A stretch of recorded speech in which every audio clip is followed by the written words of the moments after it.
It's time for us to get underway this morning. We're glad to be back with you. And now Scott's going to come and tell me to shut up. No, I was like, oh, okay. Woo, cool. We enjoyed last night being here with you and getting underway. And appreciate the hospitality last night. That bed and breakfast is really cool. That was really neat. And when we got to our room, there was some gift basket from folks here. We appreciate it. It was very nice. It was so much stuff, and I thought, how much do they expect us to eat in one night? It was like 700 bags of chips and things. I was like, my goodness. So we're not feeling too good this morning. No, I'm just kidding. Just kidding. It was very, very nice. We appreciate it a great deal. I was thinking about 3 or 4 minutes till there's like 5 of us in here, and then folks are rolling in. I had a flashback. For 7 years, I preached in Nashville, and the Sunday we went, and I hate this terminology, but the Sunday we went to try out at the congregation, we didn't know anything about it really, except, a couple of friends of ours had said it was a good place and everything, but they began same time. They began at 9 o'clock on Sunday morning for worship, had worship first. And about 5 minutes till, there's like almost nobody there, and everybody that's there is like 80 and older.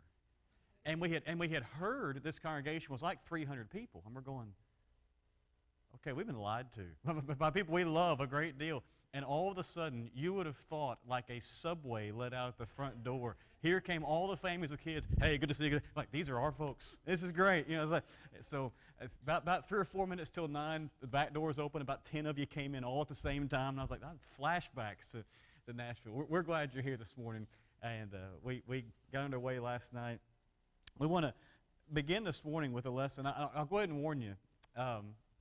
The opening story for this lesson is not positive, okay? The day gets brighter after the first 3 or 4 minutes of this lesson, okay? I'll just go ahead and tell you. But it comes from something that happened in the state of Florida about 8 or 9 years ago.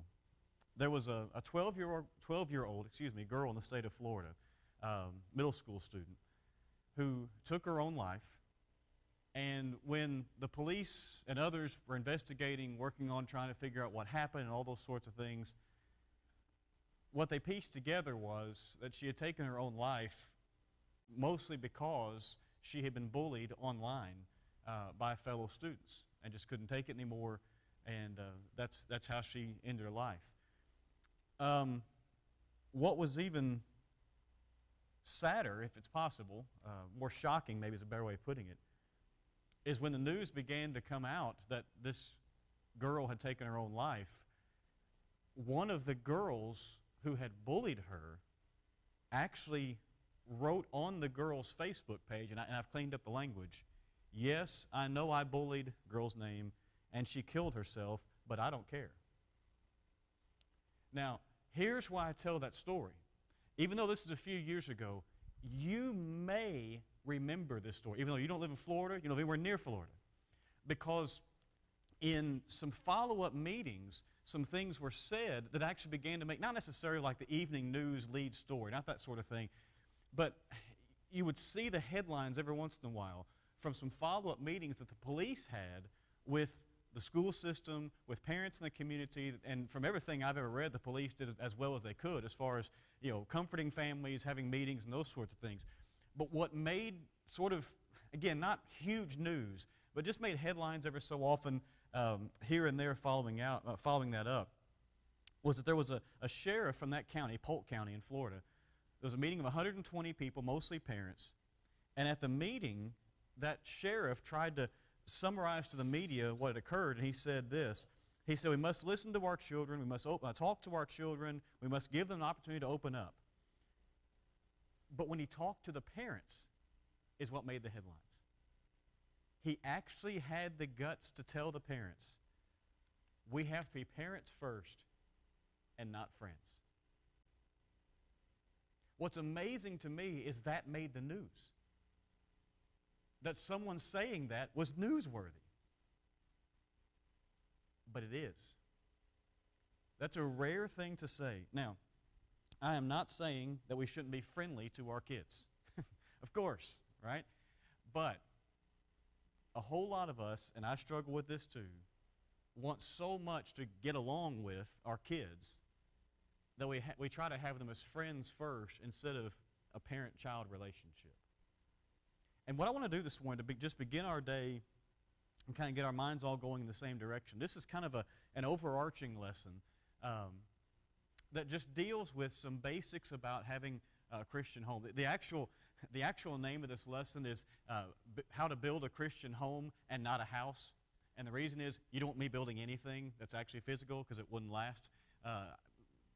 I actually asked for a drill for my birthday last year, and Leah was like, "Are you sure?" Okay, I was like, so that's that tells you how much of a handyman I am. So we're not going to talk about nails and all that kind of stuff. I hear these guys on I need a 17-quarter nail, and I'm like, what?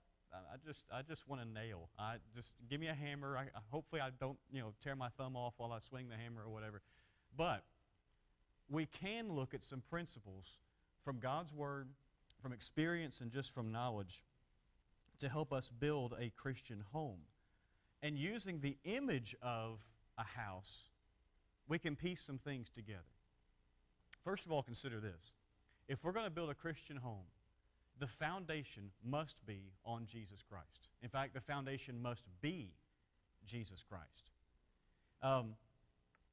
Solomon wrote in Psalm 127 verse 1, "Unless the Lord builds the house, those who build it labor in vain." And that passage goes on to talk about some other things, but that's one of those principle verses that helps us to understand some things that God has to be behind it. We have a lot of homes, not just in society, but in the church at large, where there are huge, huge problems. And I would suggest that one of the main reasons is we forget to make sure that God is at the center of everything, that Christ is the foundation of everything. Just by way of example, think in your mind of that passage we often use for husbands and wives in Ephesians chapter 5, right? Husbands are to love their wives how? As Christ loved the church, right? And wives are to submit to their husbands how? As unto the Lord. Both of those things are tied to Jesus Christ. By the way, so are the children. Children, obey your parents in the Lord, right? All of it is tied to a foundation of Christ. When we think about the husband and wife side of things, everything about that relationship should have it as its foundation Jesus Christ. I imagine most of us in this room are married. We're here at a parenting seminar, but maybe some aren't. One of the things I tell young couples and teenagers when I'm dealing with that sort of thing, and they look at me like, what? I tell them, don't look for Mr. Right or Miss Right. And they're like, okay, he's lost his mind. And I kind of let that settle in for a second, and then I say, here's what you're looking for. You're looking for Jesus. You find someone who reflects Jesus, you found Mr. Right or Miss Right. Now that continues to be true, though, in the marriage relationship, that we need to continue to have that example of, that life of Jesus. And that's what we're trying to instill then in our children by teaching, by example, all those sorts of things that hopefully, and obviously not perfectly, but hopefully they see Jesus reflected in us. They see us trying to make sure that everything we do is founded upon what Jesus would have us to be and say and do and think and have motivations with, and you just keep the list going. The foundation of it all has to be on Jesus. Think about, though, what some people try to build their homes on in our culture. A lot of people try to build their homes on happiness. We just want to be happy. Well, I want to be happy too. But there's a great deal of difference in happiness and Christian joy. Right? If you don't believe me, I know we're here on a Saturday, and I know it's week 1 of college football season. Okay? I get that. If you don't believe me that happiness is not something to build your life on, watch a football game this evening. The people in the stands will be happy with one pass and absolutely furious with the next one. Because happiness changes like that. It changes with circumstances. Christian joy doesn't. Christian joy doesn't change with the circumstances. It doesn't mean, okay, Leah's heard us 1,000 times. I cannot stand the song, I'm in right, out right, up right, down right, happy all the time. Because I'm not. If I sing that song, I'm telling an absolute lie. I am not happy all the time.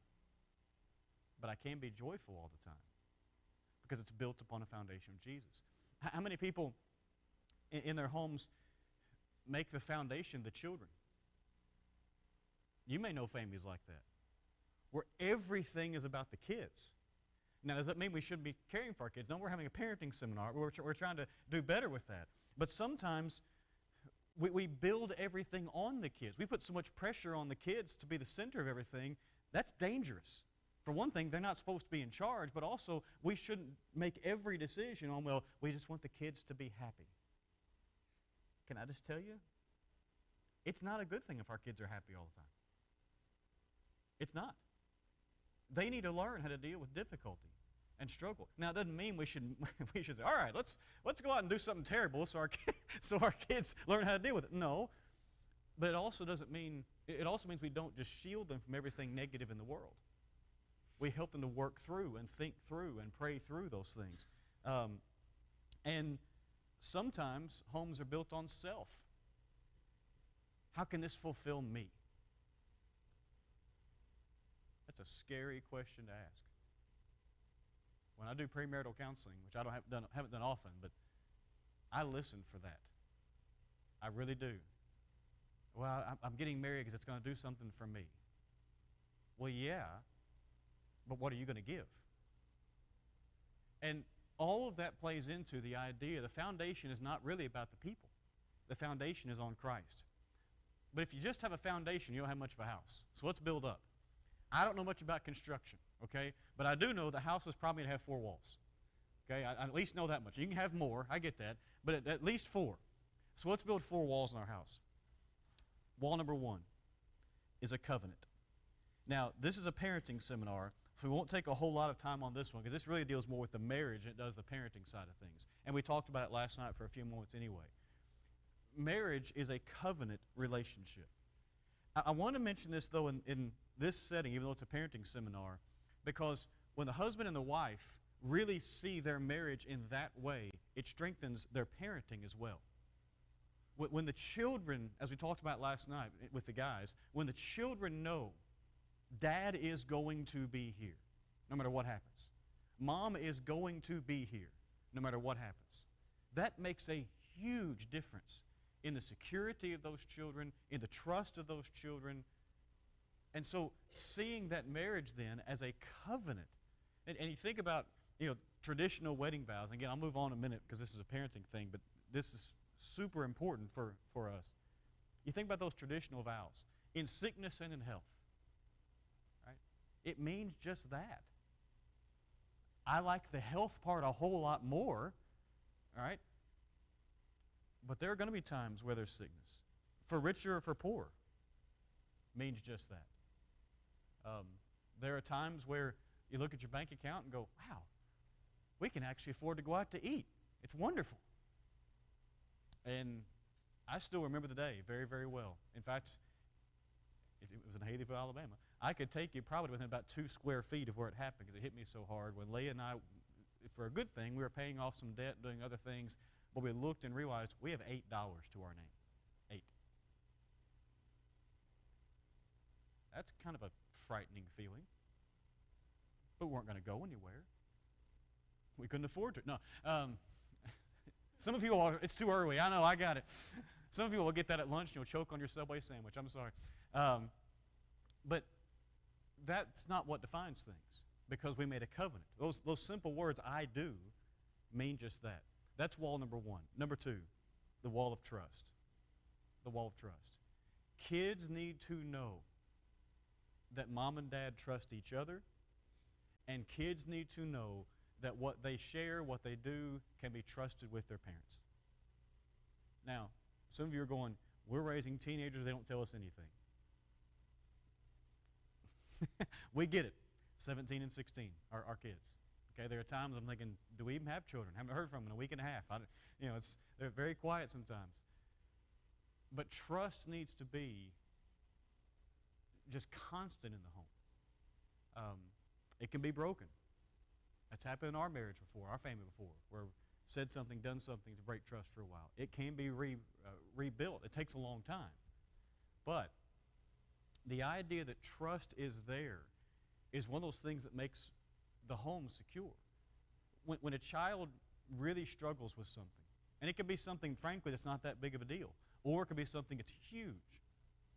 If we haven't built within that home the idea you can tell us anything and it will be okay, and it will stay with us, or if you ask us to tell your grandparents, or you ask us to tell a counselor or a preacher, that's where it's going to stay. Whatever, whatever level of trust they allow, they need to know that's okay. And the conversations need to happen very, very often with our kids in different ways, especially when they're younger, but even as they get older, that if you can trust me, you can trust us with anything, unless your soul or your safety is at risk. In which case, we're going to do everything we can to keep you safe, spiritually, physically, emotionally, sexually, whatever. They need to know that that's not breaking trust. They know that's helping the safety, spiritually, number one, but also, again, physically, relationally, whatever. But they also need to know that even if that's the case, something really terrible happens in their life, and they come and tell us, maybe we do need to tell the elders, or maybe we do need to tell a policeman, or whatever it is. They need to know it's not going to go further than that, because that's what we said. That yes, we're going to tell a policeman, or yes, we're going to tell your grandparents so we can deal with this, or yes, we're going to talk to the elders and get some prayer and counsel. But we're not going to, we're not going to put it on Facebook. Oh, my kid just came and told me. Don't do that. Don't do that. Because you told that child where it was going to go. And that's where it needs to stay. Those conversations need to happen constantly. Your kids, dads, your kids need to know. And moms, if you work outside the home also. They need to know when you go to work that you're going to work, and when work is done, you're coming home. That they can trust that that's where you are, that's what you're doing, and you're coming home. Not, Dad was supposed to be home at 5 and it's 6:30, where is he? And that's just constant. No. I'm coming home. You can trust that Dad goes to work, Dad comes home. Mom does what she does, Mom comes home. There's a trust in just the normalcy. Leah loves to talk about, I wish people would just be normal. I'm thinking, we're not. But the point is, there's a trust, especially among kids, with just that normalcy of life. Not that everything's always scheduled, structured perfectly. But the simple thing is when we say we're going to do something, that's what we do. And you can trust that's the time we're going to leave, that's the time we're going to come home. If something happens, we're going to call or text, say, hey, this happened at work, and be 30 minutes late. Okay. That builds trust. Number 3 is the wall of service. The wall of service. Service is a wonderful thing for the church to try to help teach kids. It is far better for families to teach it to their kids, because there's so many more opportunities. I mean, I don't know how many kids you've got here as far as, school-age children. I don't have any idea. Let's just say it's 30. I don't have a clue. I'm making it up, okay? How hard is it to get all of your kids together for some youth activity, right? Unless, even if you say, well, we'll do that, Sunday morning after church, then somebody's sick, right? There's two or three families have a sickness and they're not there, right? How hard is it for you to get your own kids together at home? They're probably there. It's probably not that difficult, right? And some of that service in the home is taught within the home. We serve each other, which, by the way, is wonderful training for, Lord willing, when they're married one day. That it's not all about me. That it's about I give to my wife, or I give to my husband. And so as a child, I learned to actually put my dishes in the dishwasher, son. Oh, sorry. That's a small thing that's just a service that's taught and just learned. But also in the home, you learn to serve other people a whole lot better. It's hard to get the whole youth group together to go visit the widows or to go to make bread or whatever. It's just not that hard as a family to do some things. Well, we're not that creative. I'm not talking about being creative. I'm talking about thinking outside of yourself. And that helps the whole home serve each other and to learn that it's not all about me all the time. There are far too many kids in the world, and frankly, some in the church, far too many in the church, who think that everything in the world is supposed to be about serving them.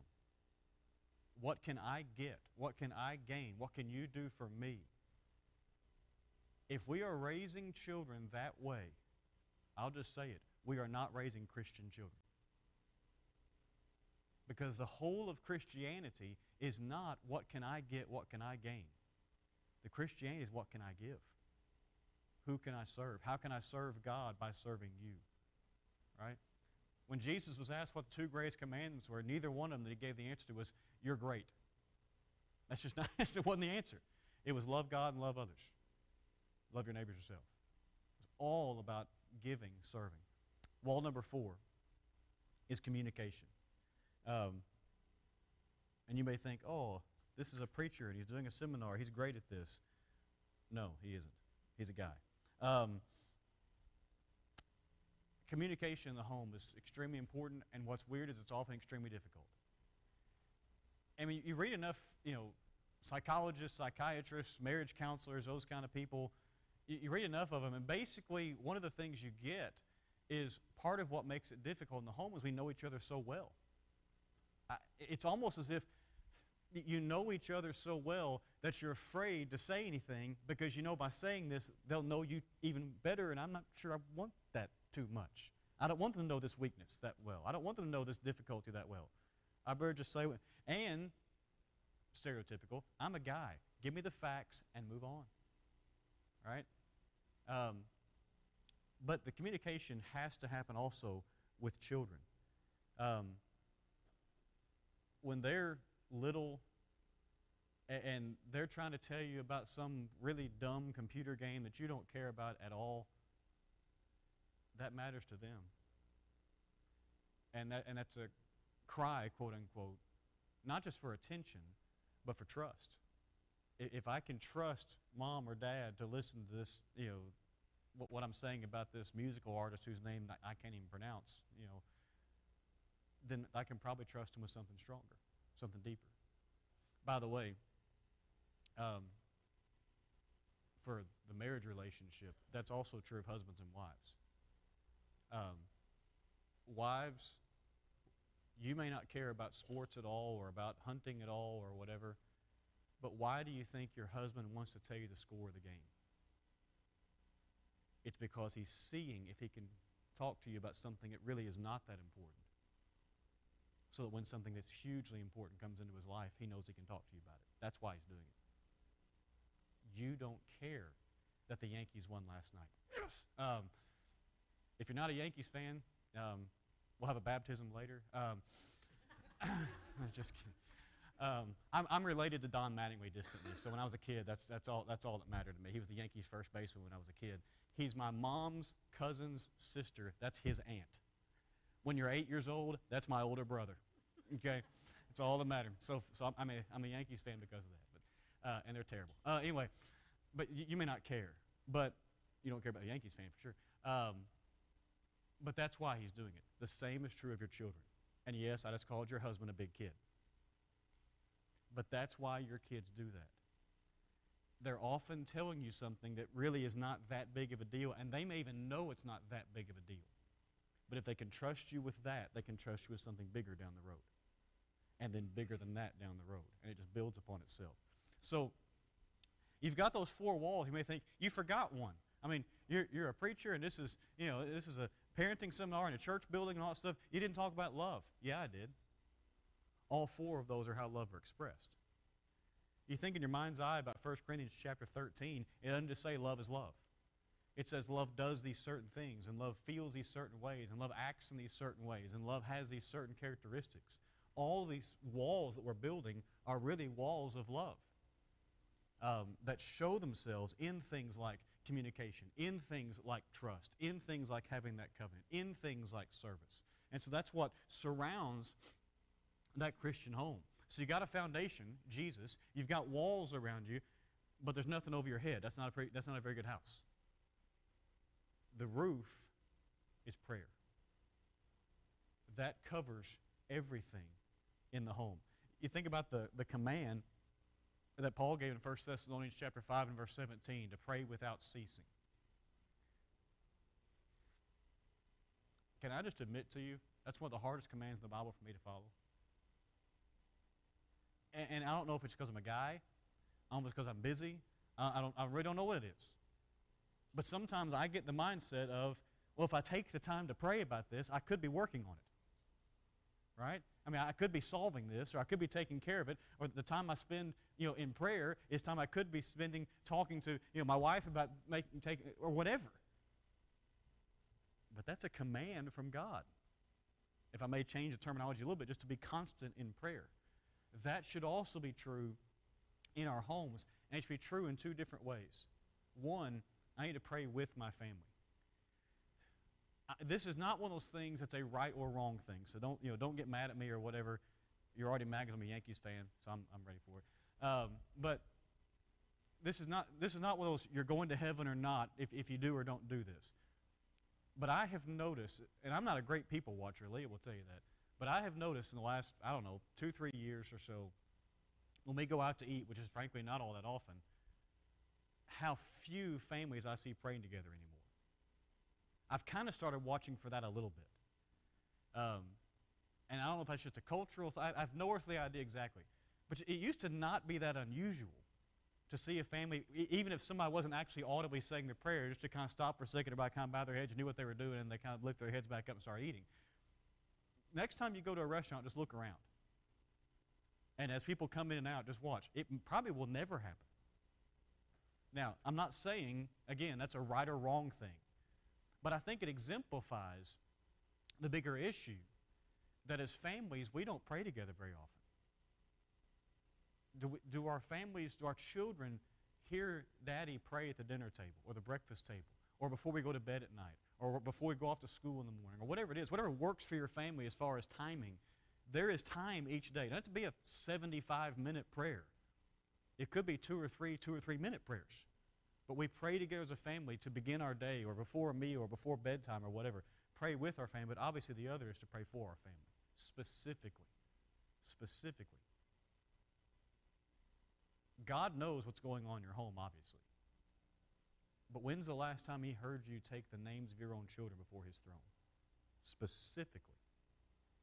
Be with name of daughter, name of son in this situation. I know they're struggling with it. Or, thank you, God, that daughter, son got this award or had this breakthrough at school, actually solved a math problem. Whatever it was, okay?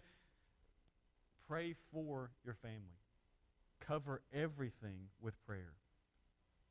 And then, sadly, in our culture, you have to add something to your home, and that's a security system. Now, it could be lock and key, but maybe something different. I think the security system in a home is times in family worship. You can call them family devotionals, you can call them Bible time, you can call them family worship, whatever you want to.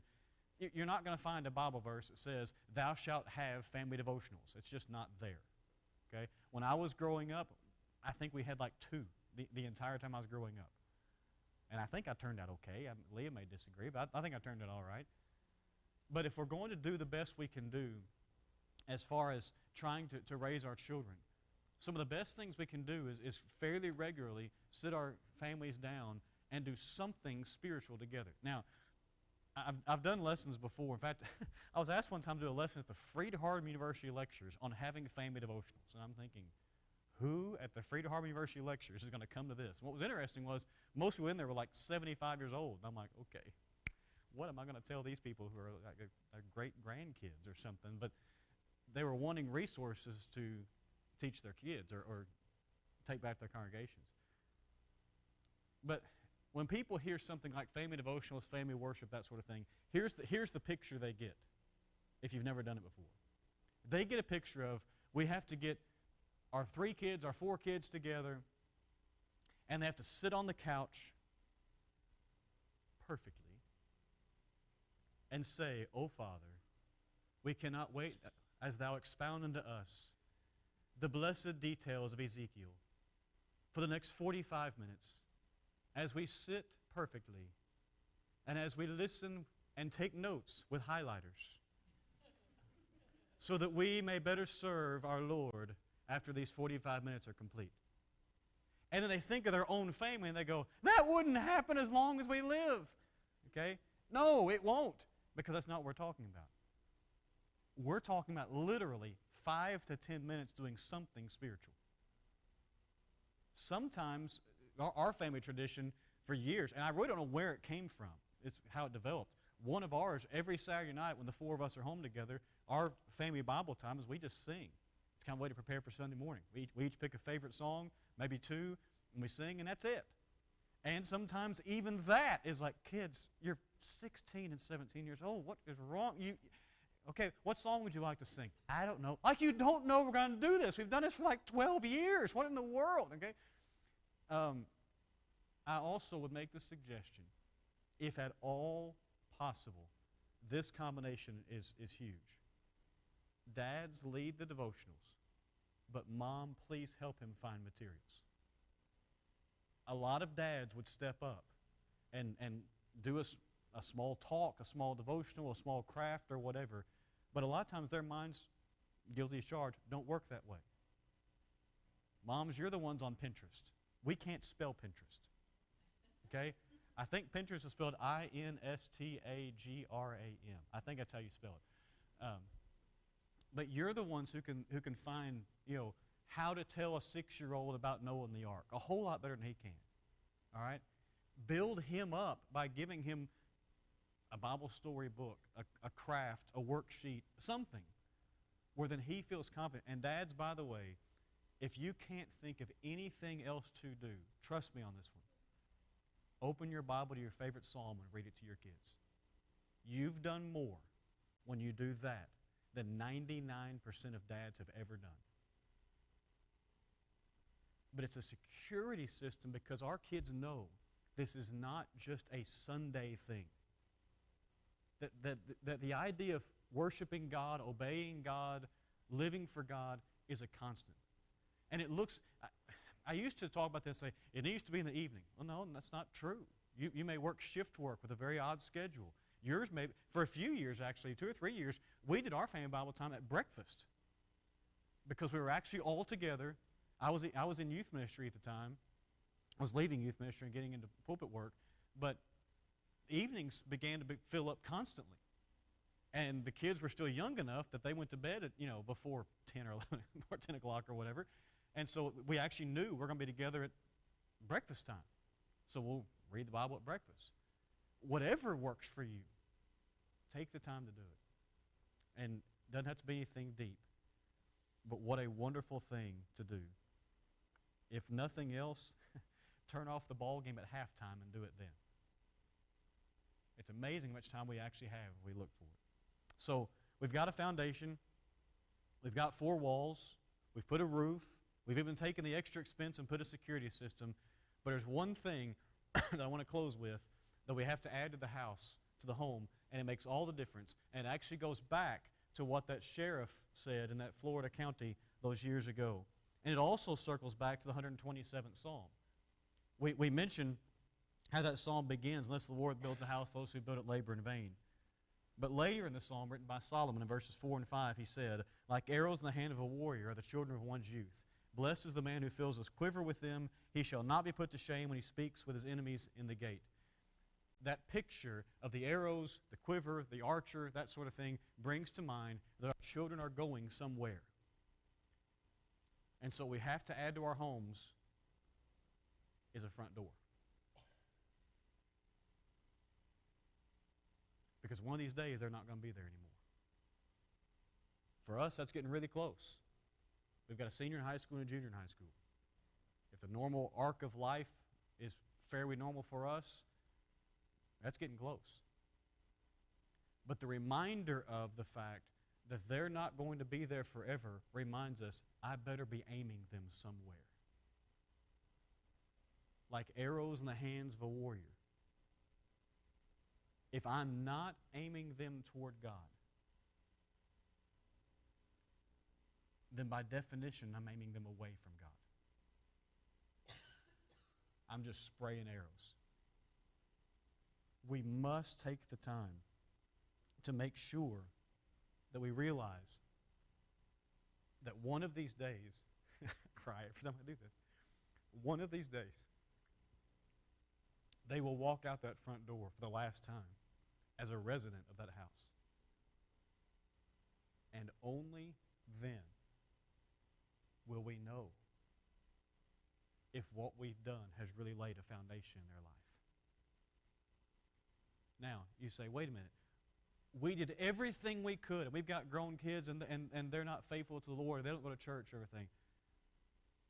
Proverbs 22:6, train a child in the way he should go when he's old, not depart from it, has been used as a bludgeon on people for years. I've got a couple friends who know Hebrew. I don't. I heard someone say this one time, and so I went to a couple friends of mine who have studied Hebrew, who have degrees in Hebrew.